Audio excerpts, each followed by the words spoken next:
Droid. We are at version 7.5, and it's an autonomous robotic vehicle to clean the roads, like I said. And a little about myself. I am a telecom VoIP engineer, and I mostly work on WebRTC related, streaming related projects. I've written a book on WebRTC, and Ramo Droid is one of my pet projects that I very lovingly have pursued over the years. And why is it important to do this, for such projects to come out?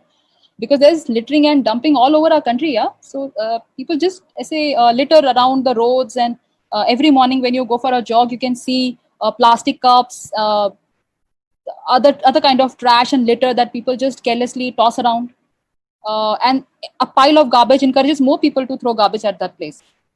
So if you look at the figures, a lot of plastic, which is recyclable, by the way, is not even collected.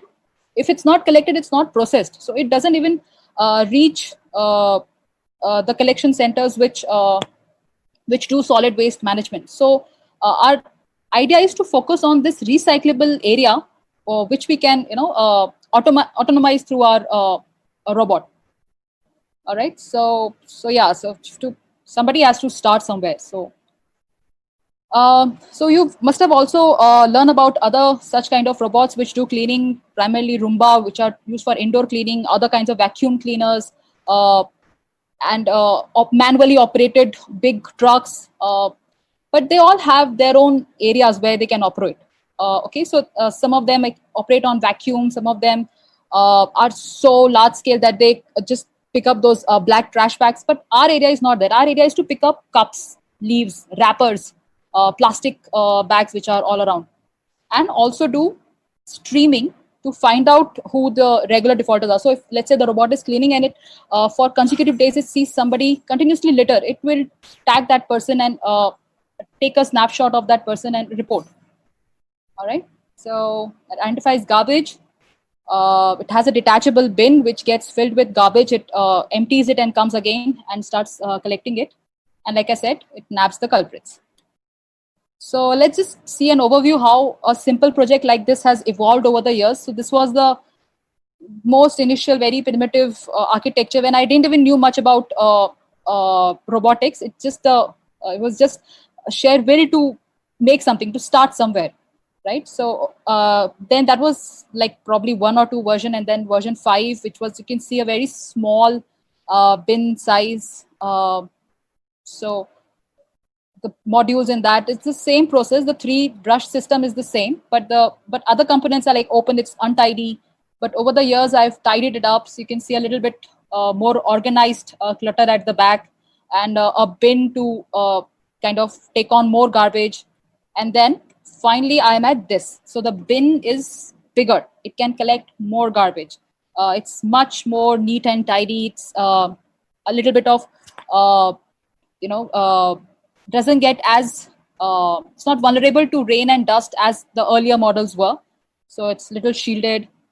And the prime areas which I focused on for version 7.5 is to use solar energy, because I don't want the runtime to be 20 minutes or 30 minutes, which a lead acid battery was providing me. I wanted to be a continuous flow of energy. So I'm using a solar panel at the top. And for streaming purposes, I was doing peer-to-peer streaming using WebRTC earlier. Now I'm using MCU-based architecture so that it can stream to multiple peers, but it doesn't have to face the bandwidth load of doing that. So let's see some quick snapshots of this. So how I've made it from scratch, all the clutter, the weight test, it's such an important part. So it basically is 10 kgs of weight on these motors and these wheels that it can take, including the weight of the garbage, which is 50% its weight, which can increase up to 50% its weight. The communication modules, the streaming architecture it uses. Yeah, and then the demo will start, which you've seen before. So we'll skip that. So let's get on to the roadmap. I have to definitely work on energy efficiency, because there's not sun all the time, and when the sun is not shining as bright, it will not operate at its full potential. And improve communication. So right now I'm using Wi-Fi. It doesn't have good range. It cannot go to a perimeter which is outside the Wi-Fi router's range. So definitely have to integrate. I'm considering LoRa. I'm considering BLE. I'm doing LTE also, and path tracking. So path tracking. Let's focus on this.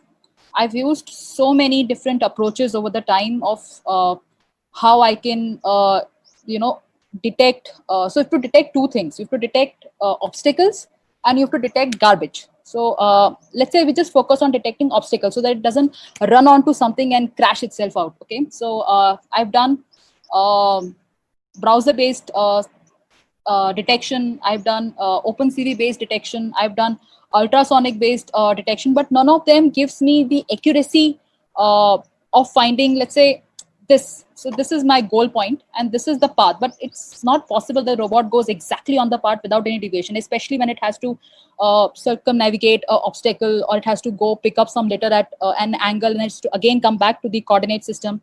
So how do you decide the coordinate system? By the way, I manually trained it using a lead vehicle. Basically, I was the lead vehicle, and the robot followed me initially to track the path that I wanted to track every day.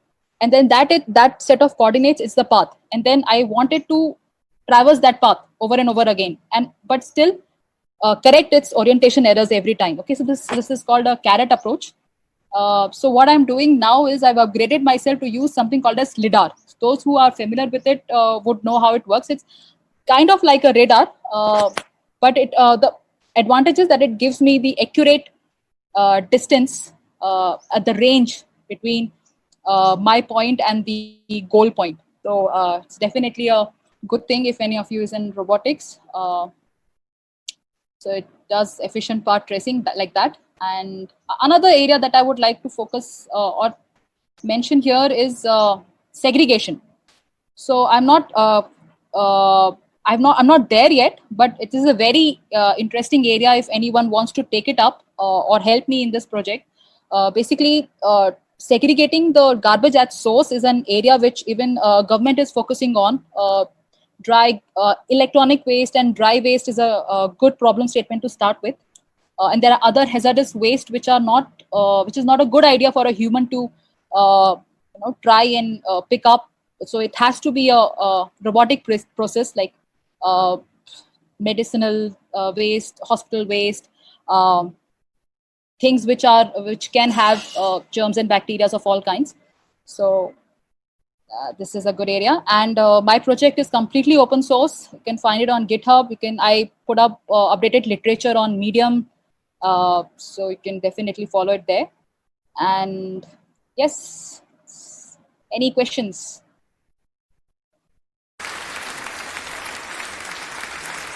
Pradeep, any questions? Yes, amazing. Thanks for sharing this. And I can see there is a lot of progress since last year, and it looks like it's completely useful for it can be put to use in production for people right now, right away. Is there anything that's missing here, or that needs to be improved to go full-fledged in use?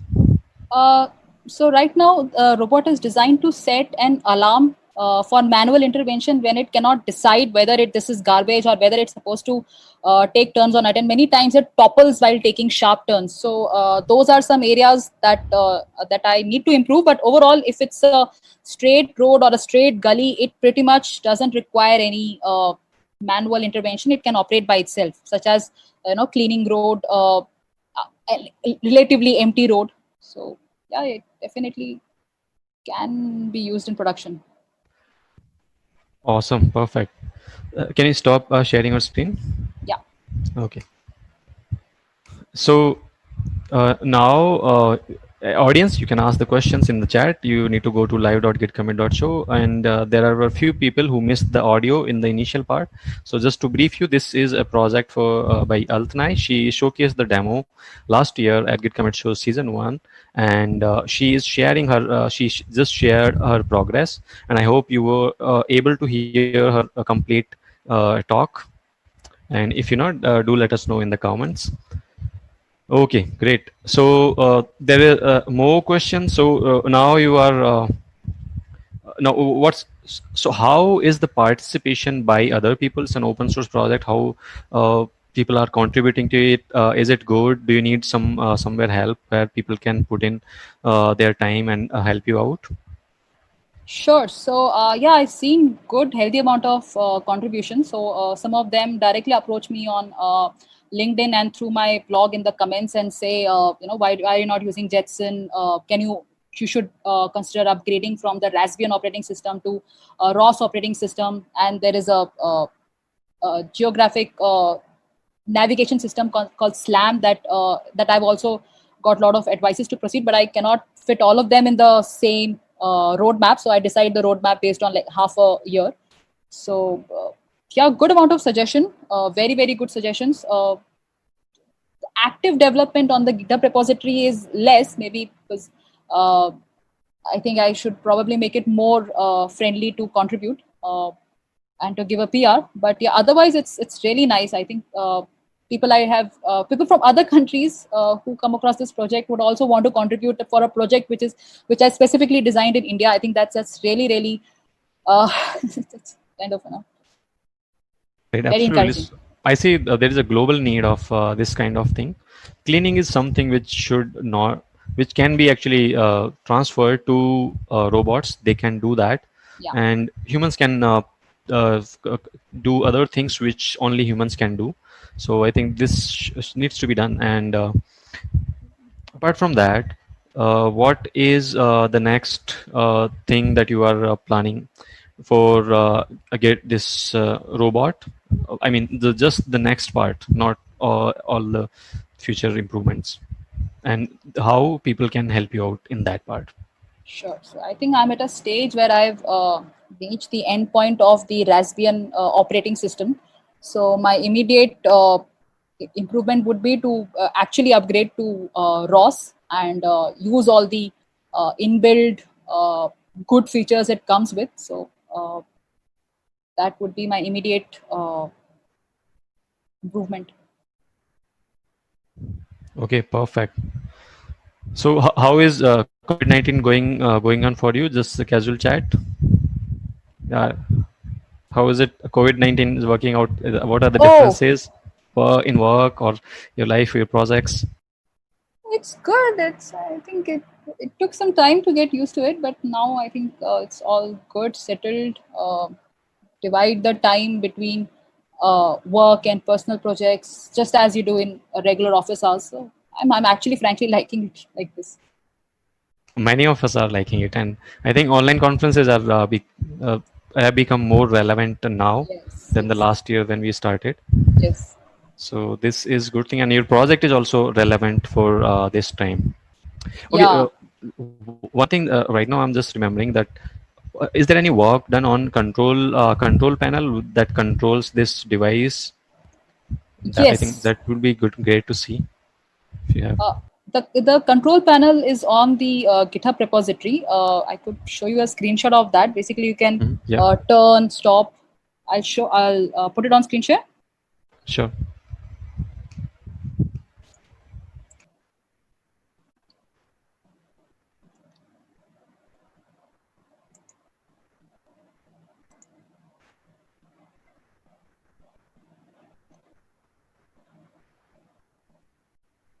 So you see, this is how the terminal looks. Basically, we have a long night vision camera, and then the controls to turn left, right, and start the brushes, stop the brushes. The speed is constant, so there's no change to the speed. And this is when you need to manually override the robot is stuck in a loop or it has reached a dead end, so you need to reverse it and turn it like you would turn a car. uh, but yeah, the idea is to reduce manual intervention in future, so they have not beautified the web console much as such. um, yeah, does that answer your question? Yeah, yeah, absolutely. So Okay.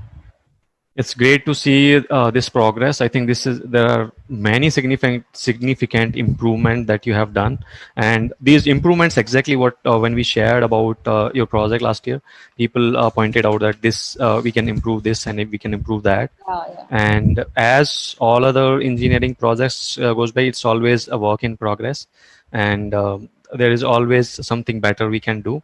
I'm very happy and very happy for you, especially for that this project is going on such a good pace and meeting people's expectation. The improvement they wanted, they just got it.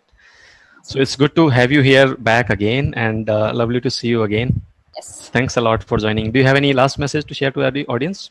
Yes, please contribute in your free time to make interesting stuff and solve real world problems. And even if you don't know it completely yet, just start from somewhere. You will get there. Trust me. That's all. Awesome. Perfect. See you. Bye bye. Bye.